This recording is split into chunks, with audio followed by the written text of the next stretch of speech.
Hey, what's up? This is Not Robot. This is Steve from Vespa Motorsport.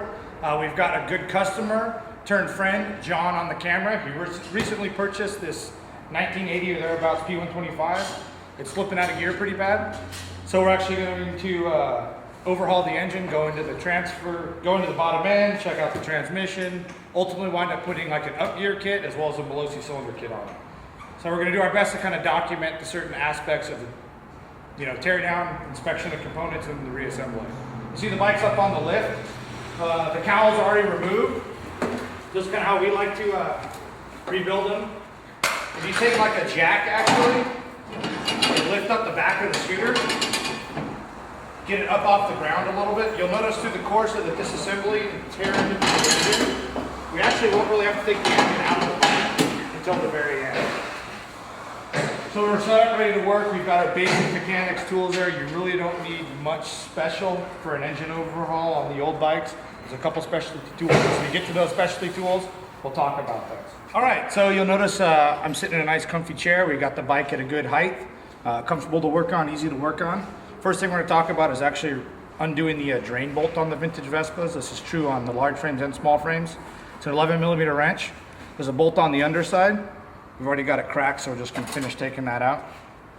Let the oil drain into some sort of a collection pan. Looks nice and clean, that's nice. The fill is actually this one here. They say oleo. These are steel bolts that thread into the aluminum crankcase. So you wanna be very careful when you're removing these, and more importantly, when you're reinstalling them. I can't tell you how many times over the years we've seen these things over tightened, and that causes damage to the threads, which is a difficult and expensive thing to repair. So we're gonna let this drain, and as this is draining, we're actually gonna go ahead and remove the shrouds. So start with the fan shroud and then the cylinder shroud. So there's these flathead screws, go around the side, kind of start, loosen all those. That'll get the fan shroud out of the way, and then there's one screw up here that holds the cylinder shroud on. On the 125s, on 50s, it's an 11mm. So I've got an 11mm socket. On the 180s and 200s, the bigger motors, it's a 13mm.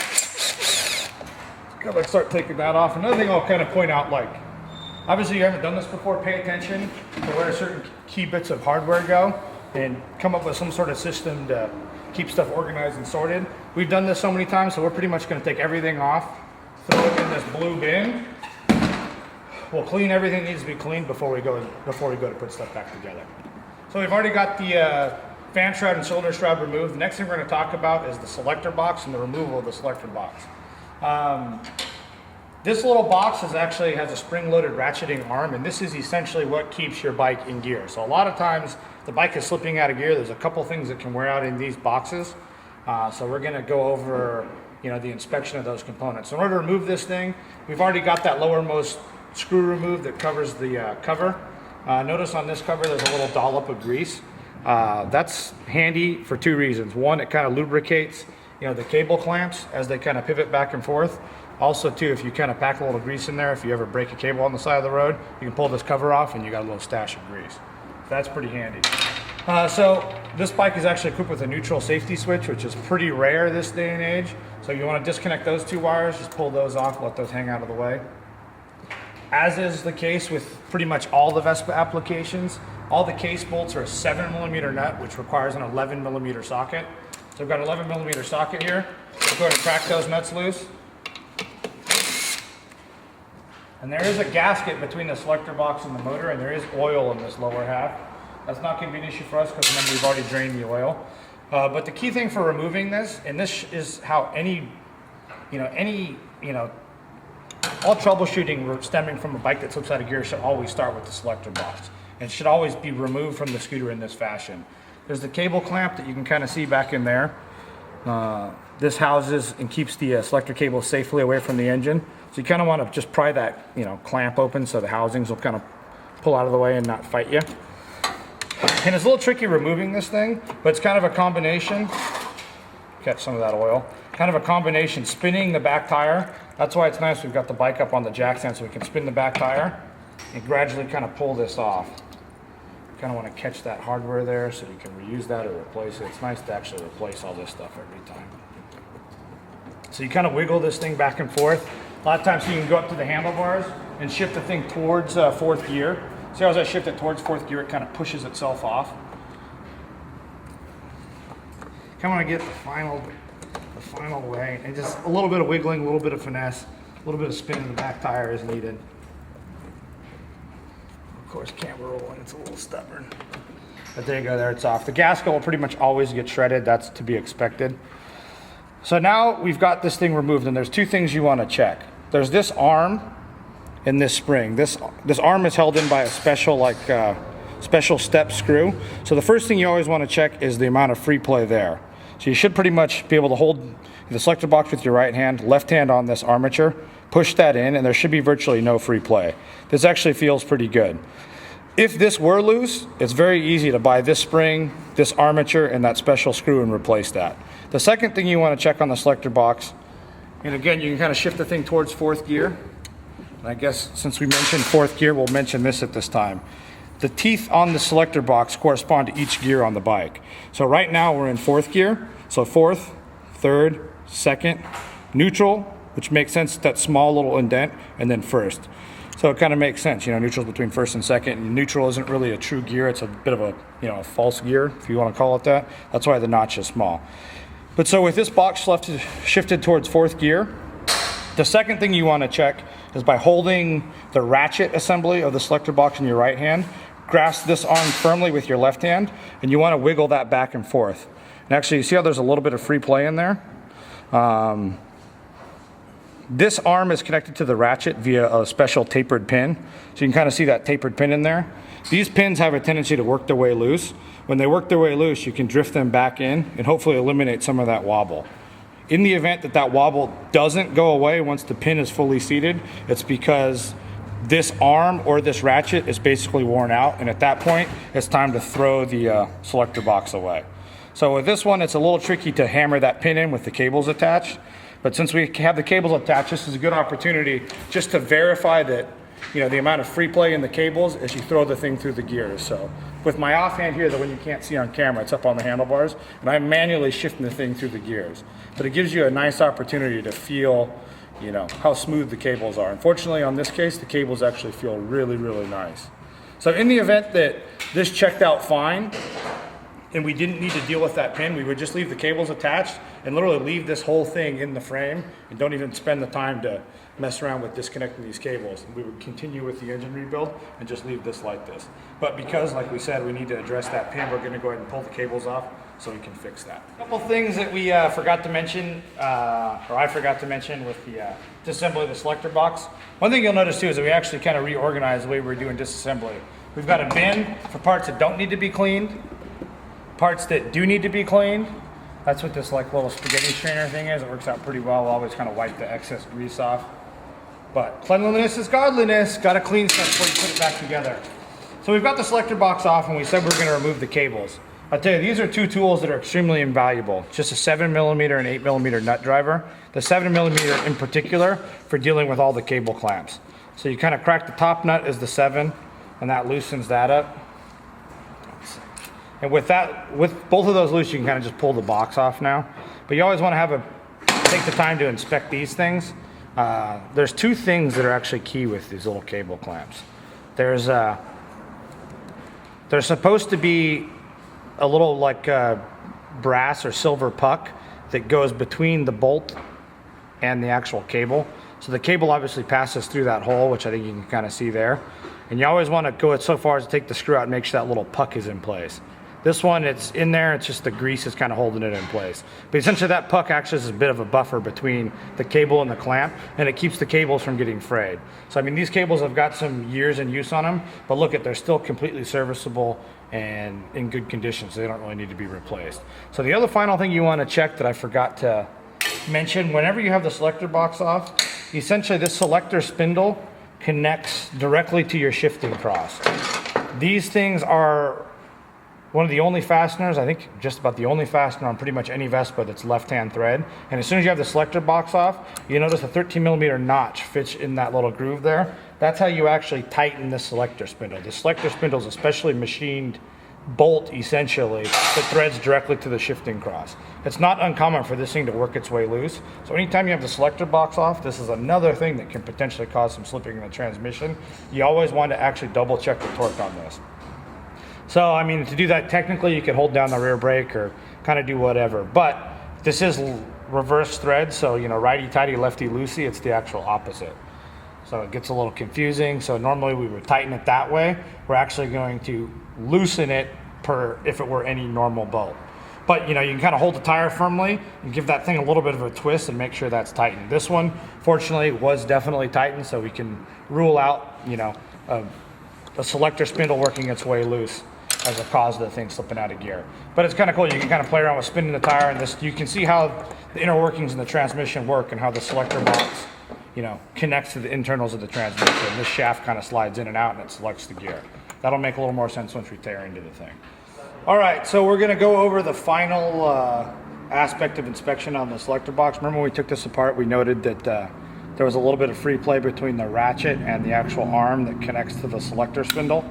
So the best way to do this again is to shift the thing all the way past 4th gear, and that's a little loose. And like I said, this is actually like a tapered pin, so it only goes one way.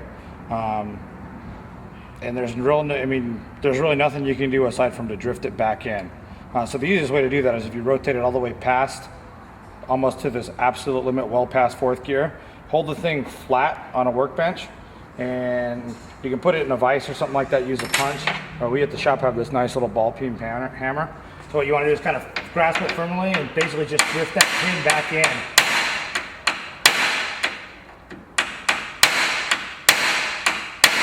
And in this case, the pin is definitely tight and it's fully seated, and there's still a tiny bit of free play. So this selector box that's probably about 30 years old now, that's got about 20,000 miles on it, is finally probably just flat out worn out.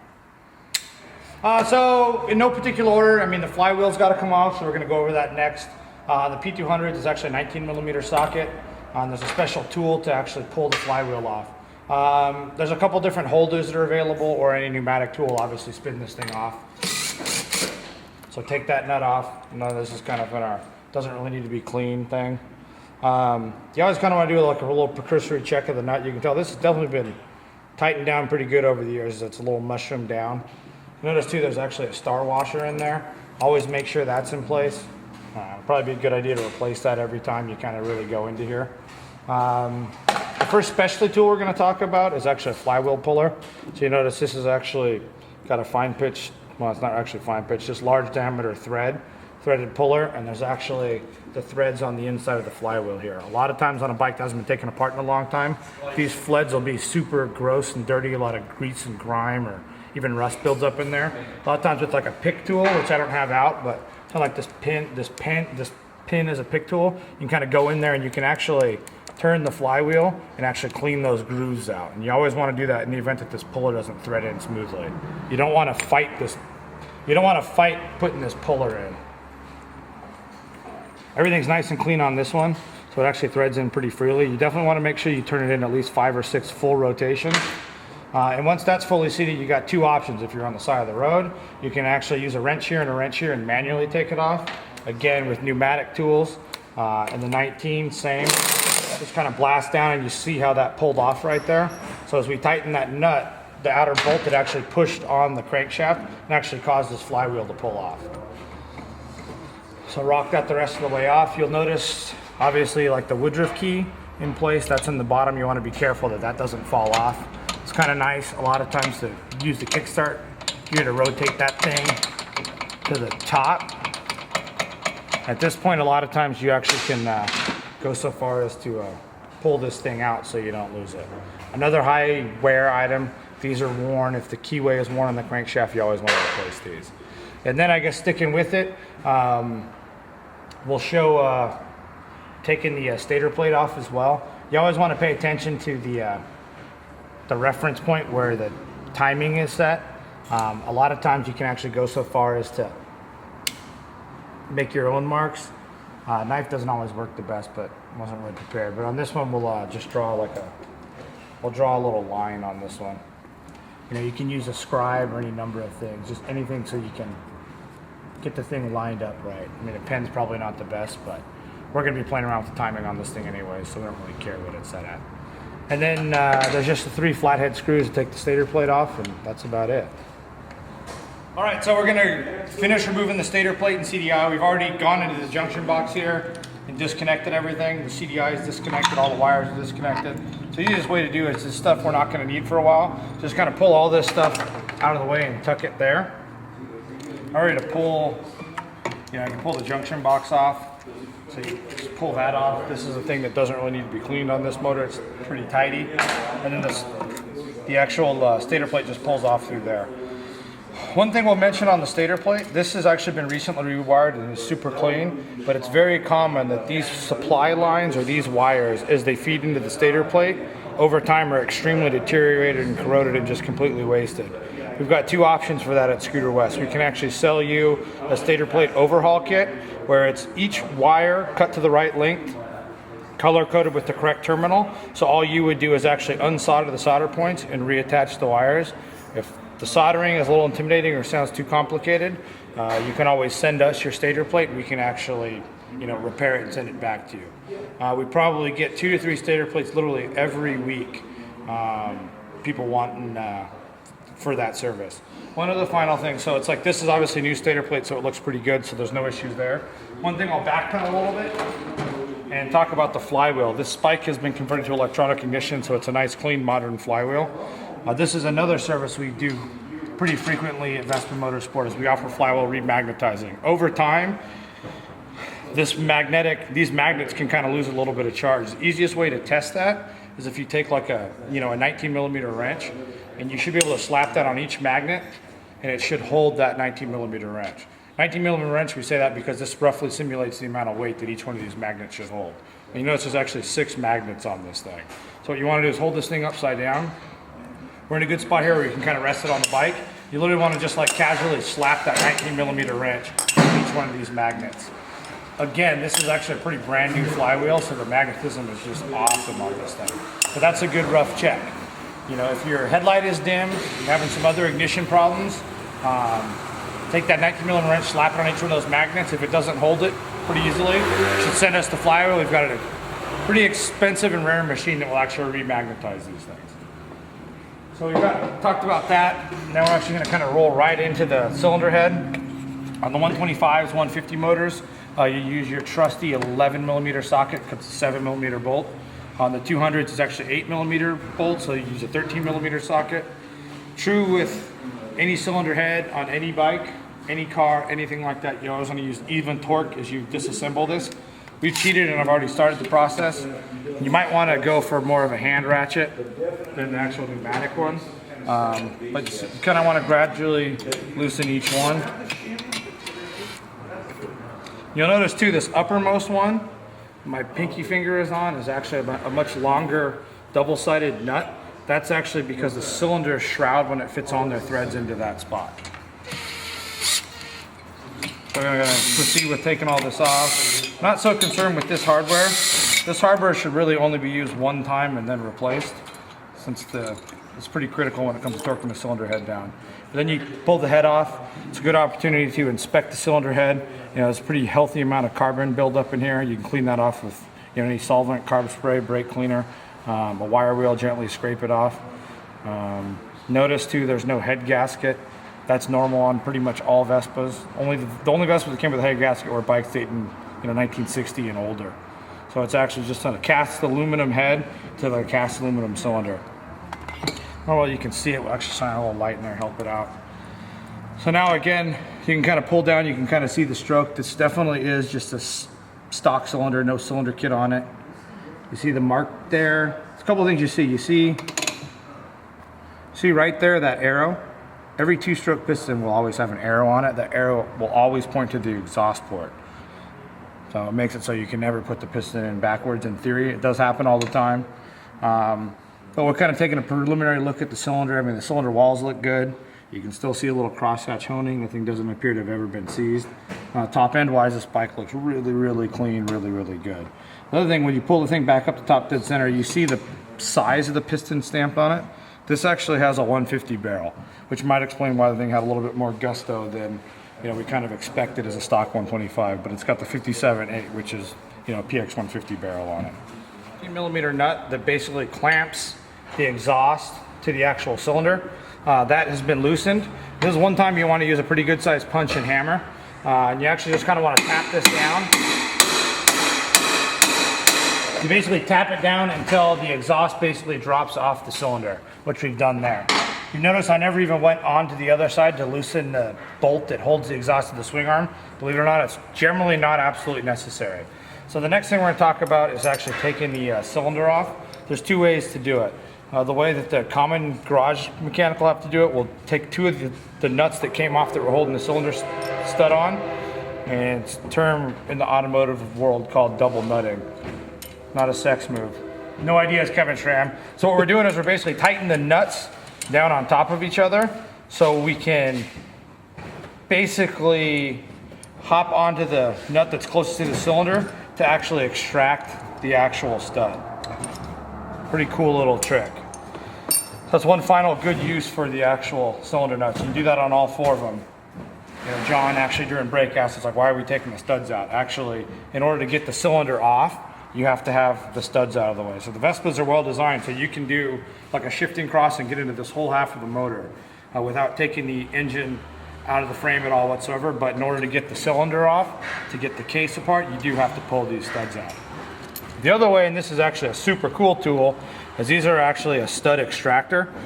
So the way these work is it actually slips over the stud, and there's some fancy doohickeys in there that clamp on the edge of the actual stud as you're removing the thing. Wouldn't expect most people to have these in their toolbox. Completely awesome. These are very size specific. So to find a 7mm one, which we said is a bit of a bastard size, you could be looking for a while to actually find one. But the way these work is it actually just slips over the stud. We've got it attached to like a speed handle so we can go as fast as possible, but you kind of loosen it and you feel it grab onto the stud, and then you basically just turn the thing until the stud comes completely unscrewed. We'll go ahead and take this one all the way out. Then pull the way out. That's pretty much it. So we'll remove all the studs, then we'll pull the cylinder off. All right, so John's helped me out remove the rest of all the cylinder studs. So now the cylinder's ready to come off. But while we've got the studs in hand, I want to bring your attention to checking out a couple things on them. Commonly, these don't necessarily have to be replaced, more subject to inspection. You know, any messed up threads, any galling, if they're ever bent, obviously you'd want to replace them. Notice that, you know, there's a end with fewer threads and more threads. The shorter threads commonly actually the ones that go into the aluminum crankcase.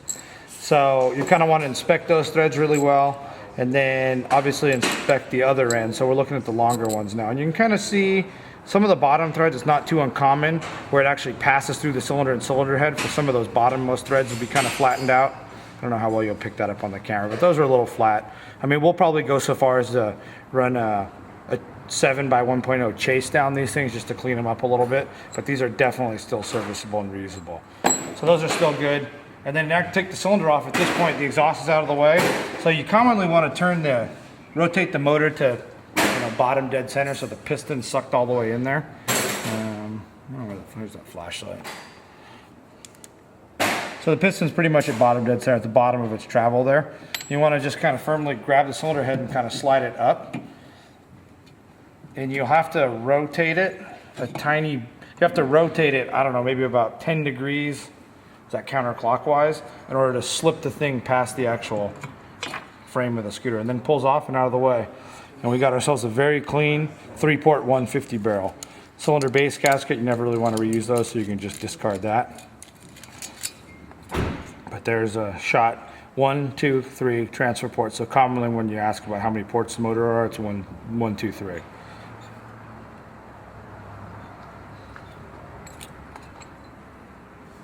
We still rolling? Yeah. You want to talk about the piston at all? Yeah, piston there. Kind of talked about the arrow. What is it? Not too much to say, really. I guess, we're not too concerned with the condition of this because we mentioned earlier we're going for a cylinder kit. But you always kind of want to look for, any scoring or any seizure marks and such on the piston. This has obviously got a little of that caramel kind of buildup. That's to be expected. There's always a little bit of blow-by the rings. But yeah, the next step will be to kind of remove the piston and go ahead and continue going forward with splitting the motor. John's gone ahead and removed all the case bolts. Again, we're reverting back to our omnipresent 11mm. So I don't know how many of these there are. There's like 12 or 13 of them or something like that. They all come, the nuts are all accessible from this side with the exception of this bottommost one. The bottommost one, the nut is on the back side.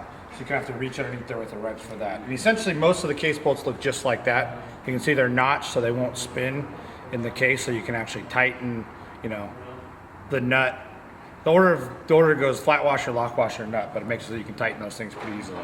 So essentially now that this is actually apart, in theory this motor should actually come right apart. We've got our brass hammer handy, and you'll also notice that we've intentionally left the kickstart lever on. Kickstart lever will allow you to kind of turn the motor over to make it so you can more easily pull the motor apart. So you can kind of use that as a bit of a prying point. We'll see how easy it goes. See how I'm kind of wiggling it back and forth? We've already broken the seal. Don't worry about all those washers. Like I said, you should pretty much replace those every time. Just kind of let those fall all over the place. So it comes off pretty easily. Sometimes, you know, you can kind of tap gently with the hammer. Again, keyword, operative word, gently. You know, you should never have to force these things apart. So the kickstart lever is a good trick. So turn that thing down, the motor comes off, and we're ready to actually kind of look inside the motor there. So that's it.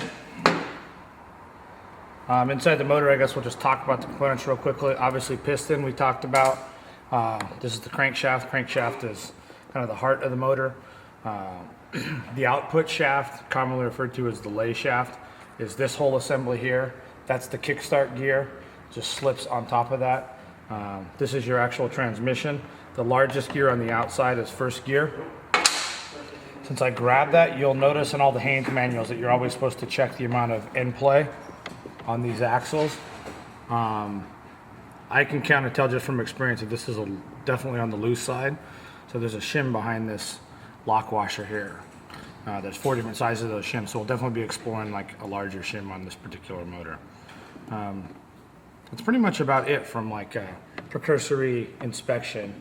From this, we'll cut and talk about disassembling stuff a little further here in a bit. All right, so we're still looking at the actual fly side half of the crankcase. A couple things to check out here. We're now at the point where we can actually remove the kickstart lever. So a 13mm socket, zap that thing off. That bolt is actually splined, so you have to, there's actually like a keyway per se. So this bolt actually has to be pushed out of the way before this lever will come off. So with that off, famous last words, the lever should work its way off. Again, kind of wiggling motion. You can kind of get in there ever so slightly and kind of pry. It's coming off pretty smoothly now. But like I said, you can kind of see where there's that little notch. That little notch is basically where the bolt passes through. So you got to take that bolt all the way out before you take this lever off. We'll put this in our bin of stuff to clean. We noticed this little spring came flying out. This spring basically fits in that little recess. And this essentially keeps tension on the actual kickstart gear. The kickstart gear that goes on the main shaft there, and that spring actually keeps tension on it. Interestingly enough, the spring's a little distorted, so that'll actually be an item that we'll wind up going and replacing that. Not very common for the most part. Like you see how it's a little off kilter down there. These don't need to be replaced very often. They're commonly pretty reusable. Other things to check out when you have the fly side case apart. There is the axle bearing that fits in the fly side case. This is a needle bearing or like a roller bearing. This generally sets in a bath of oil and doesn't need to be replaced very commonly. Another roller bearing up here is the fly side crankshaft bearing. This is a pretty high wear bearing, doesn't get the greatest of all lubrication. Anytime you replace a crankshaft, you pretty much always want to replace that bearing. So that's the actual bearing. The actual race stays on the crankshaft.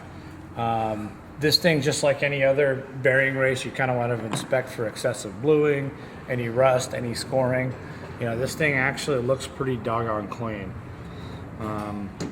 So jumping down here to the final things you want to check out on the fly side case aft, there's actually an O-ring that fits in the aluminum crankcase behind this kickstart quadrant. So in order to get this off, it's a little tricky. No real special tool. A rag definitely helps, but you essentially want to grab this gear, push down on it, and turn it, and the little tang on the spring will actually pop out of the gear. So you pull that off, we'll put that in our bucket of stuff to clean, and then this actually pushes right out. Again, these things don't need to be replaced with much regularity. Commonly you replace these if the bike had been laid down and you know, the splines and stuff had actually ground on the ground and were super messed up. But for the most part, these things don't bend or get messed up very easily. Again, if the bike had any sort of impact, this thing could potentially bend, and if it were bent, it wouldn't pull out of that bore so smoothly. So because this thing extracted so easily, we know that, you know, there's definitely no bend in this, and this thing is definitely reusable. We'll put this in our bucket of stuff to clean. Final thing on the fly side half, I don't know, how many final things is that now? 10. The kickstart buffers, these are definitely a high wear item. These things will commonly, on a motor that's got a lot of miles, hasn't been taken apart, will almost be gone, non-existent. But essentially what these things do is they actually act as a buffer. As you kickstart the bike, you know, this gear slams back and forth between these cases. So, you know, they've got a little rubber cushion basically. But these things do kind of harden up over time and break down. These are actually about as good as you can expect for a motor that's actually got some miles on it. But these get replaced with pretty much every motor. So this is basically ready for, you know, final cleaning and stuff. Everything looks pretty good, but we'll clean the rest of the gasket surface off, you know, clean all the oil off, and we really won't revisit this piece until it's time for, you know, reassembly. With the exception of one final thing, and that's the flywheel side seal here. Just a rubber oil seal, the easiest way to get these off with a screwdriver, kind of pry in there very carefully. And kind of pry, work your way around. Those things just kind of pop right out. These should be replaced with any rebuild. That's it. I think we're officially done with this piece. Time to clean it. Check it out once we're ready to put it back together. Pull the kickstart gear off. The key thing you want to look at here is these actual internal teeth to make sure they're not too worn. External teeth are generally pretty much always fine. On these guys, this gear actually looks really good, so we're not going to no need to really replace that. Next thing you're going to take off is with some circlip pliers. You're going to take the outermost retaining circlip off so you can actually remove the gears. So I'll kind of take this stuff off. We'll go in our bucket of stuff to clean. You always want to pay attention to the direction of the gears. Will definitely help in smoother reassembly. This was that spacer that I mentioned, or when I first grabbed this thing, I could tell there was a little bit of excessive free play. So that's that spacer. You know, this is a good opportunity to take this off, measure it, and know that you're going to be putting a thicker one on there. But for the sake of this, we'll revisit that during reassembly. So the gears, this is first gear. First gear is pretty bulletproof on these bikes more often than not. It's a good opportunity to take the gear off, give it a little wiping. And I think commonly people don't know what to look at when they're looking at the gears. It's not the actual outer teeth. The outer teeth are pretty much indestructible unless something literally like falls in the transmission, gets really bad. What you actually want to look at is where the actual shifting cross contacts the gear. So these 4 spots on the inside here. I'll grab a flashlight and show you. And essentially these things should basically be totally square. We're going to break a little rule here and do a quick little drawing on the bike. But essentially inside of these gears should be really squared off. What happens is you're actually doing wear and tear and shifting. The gears and the shifting cross start to get kind of rounded off, and the gears will pretty much reach a point where when they get too rounded off, they're basically worn out. Like I said, you know, first and second gears are usually pretty strong. It's like third, well, I mean, it's kind of second and third gear usually take a beating on like the 200 motors. Generally the 125s, they don't create enough power to really wear out the gears more often than not. But kind of looking at this one, you know, first gear looks pretty fine. We know from driving the thing that, you know, the thing wasn't slipping out of gear. You basically inspect each gear along those same lines. And then while we're still rolling, I guess we'll look at the shifting cross here. You know, again, like referring back to the image, the shifting cross, they should basically be pretty squared off. This thing shows some signs of wear. You know, the corners are all kind of rounded off. Not as bad as we were expecting, definitely worn out. We're almost expecting worse based on how this thing was slipping. So I'll keep rolling and actually look at third gear here. This is the thing that was slipping out of the most. And you can kind of see how kind of rounded off some of these spots are. So that's kind of the culprit why the thing was slipping out of gear. Combination of pretty worn third gear based on those spots there, and then a worn shifting cross. Would that combined with the with where it needs to be reshimmed with the gear stack being loose cause? It's kind of a combination of all things, really. And all three can just cause more wear? Yeah, exactly. When the things, When the end plate gets loose, I mean, the gears kind of float back and forth more than they should. And that will kind of lead to the thing slipping out of gear. And then obviously the gears themselves are just kind of worn out. All right, so again, we're actually going to go at the point now we're actually going to remove the shifting cross. So we've actually taken a screwdriver to pass it through the passageway in the axle. And there's a number of spots where you can kind of safely let this thing rest. I know the stupid selector cables. So protect those out of the way once and for all. Stay there.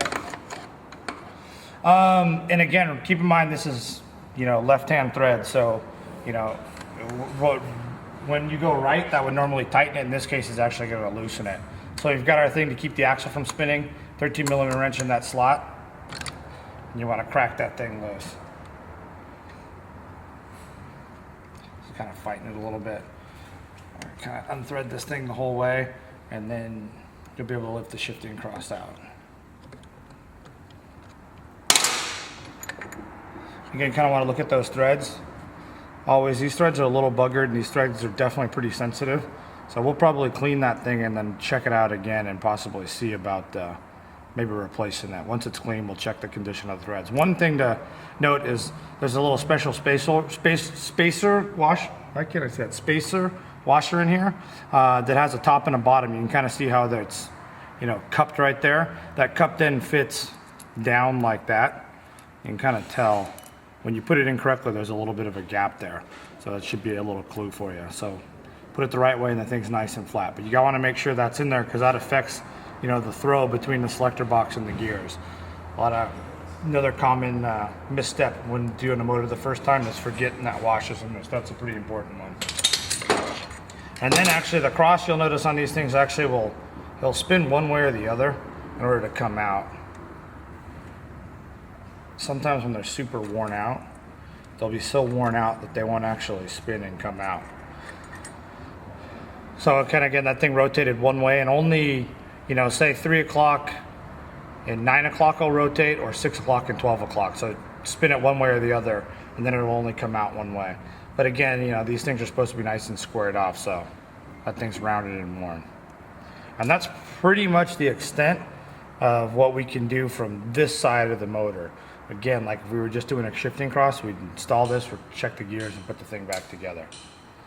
But since we're going a little further, we'll hop over to the other side now and do the disassembly from that side, I guess. The clutch cable, the rear brake cable, undone those, pulled those out of the way.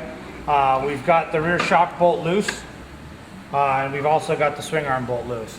We've gone ahead and removed the carburetor. We've also taken on the other side, removed the bolt with the 17mm wrench to drop the exhaust out of the way.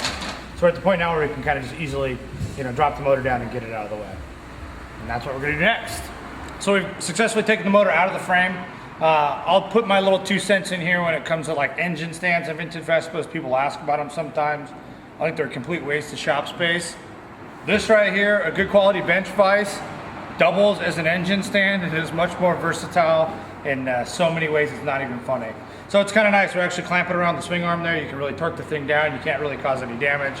Obviously, if you had like a set of polished cases or something ridiculous like that, you can protect it with the rag or incorporate another method. Yeah, exactly, soft jaws. So we're kind of, you know, counter pins are always a bit of a struggle to pull that out. Don't try and reuse those. Cut them, do whatever you can, lever them out, chuck them. The rear hubs, we'll see if actually this Makita's got enough oomph to actually crack this nut loose. Doesn't feel too good. So actually, well, I guess we'll see if this butterfly impact is good enough with the air tools we got at the shop.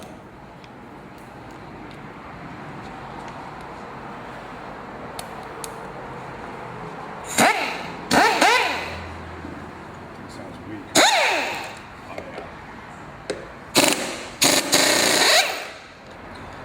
Just kind of crack that loose, and we're going to get our first kind of look at the rear brake. So once that nut is off, the rear hub just pulls off. You notice there's a nice thick spacer.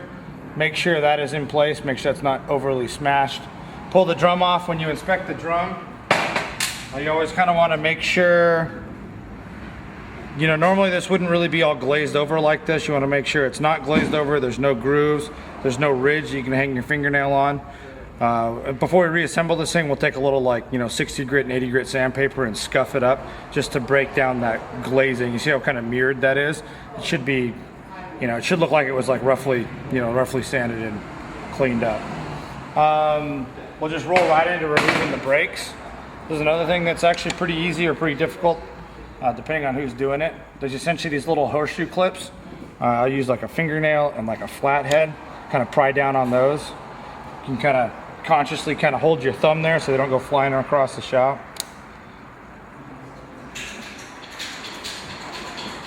Voila, so with those both popped off.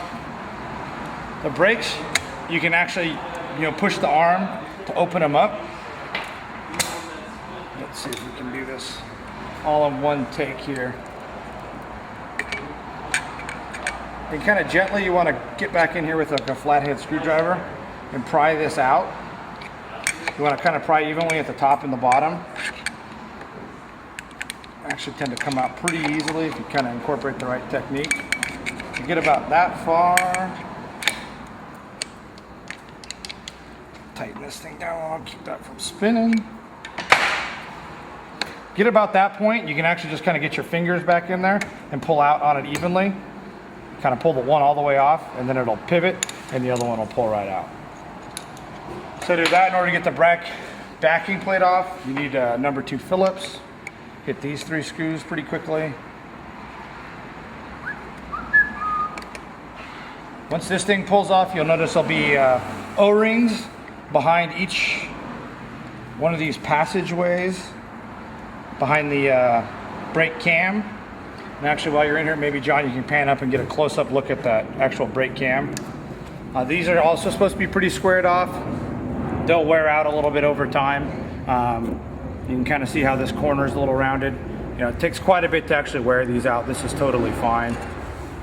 Looks good, but you always want to inspect that. Same thing, you want to inspect this pivot point when you pull that off. Like I said, here's the brake backing plate off. I'll put that bin of stuff to clean.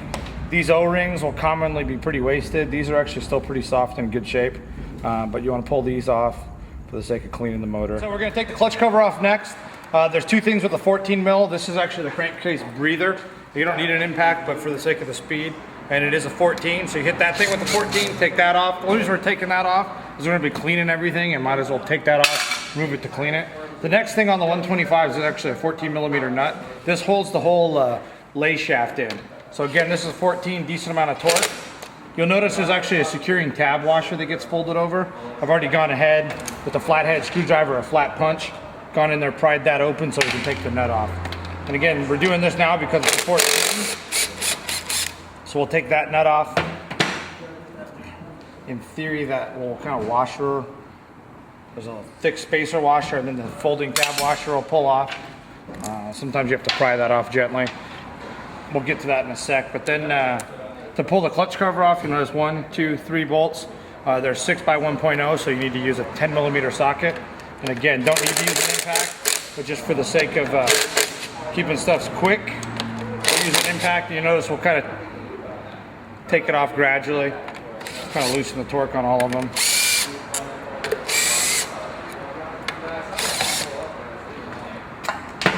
Once that comes off, the whole clutch cover is going to pop out. So a few key things you can kind of inspect here. Someone had actually silicone this on. You don't really have to do that. There's actually that O-ring that you see in there. A little pick tool will extract that. Next thing we want to check out is this is nice and clean in here. This brass plunger is a pretty high wear item. Anytime you have the clutch cover off, you always want to get it to this point. Push that up and get a feel for that plunger and make sure that's not too loose or too tight. That actually feels pretty good. A lot of times actually when this gets worn out, it will give the symptoms of a bike with a broken spring or two in the cush gear. When you downshift in particular, it'll downshift really hard and the back tire will almost lurch momentarily. A lot of times that'll be something in the cush gear, which we'll get to in a bit, but also times too, this actual brass plunger will wear out in the bore of this cast aluminum clutch cover. So the cast aluminum clutch covers are a decently high wear item. I guess continuing on the clutch here, a little pressure plate. With a little smaller screwdriver, you push in on that clip, pull it towards you, that releases. You need a small screwdriver or punch in order to get the retaining finger loose, and then there's a special tool to take the clutch off.